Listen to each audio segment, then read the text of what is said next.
Okay, so it's time for another exercise here. This time we're doing something slightly different.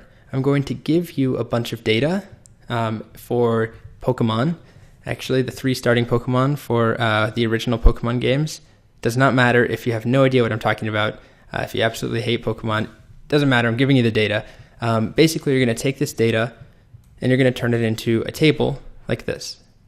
So this table is a chart. It has an image for each Pokemon, a name, a type, and what each Pokemon evolves into. So for instance, Bulbasaur looks like this.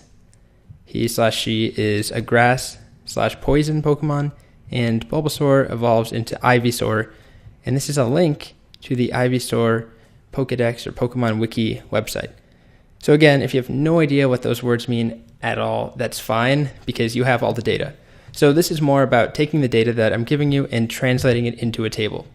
So again, the data, we have a name, we've got an image, URL, we've got type, and then evolves to is both a name and a URL.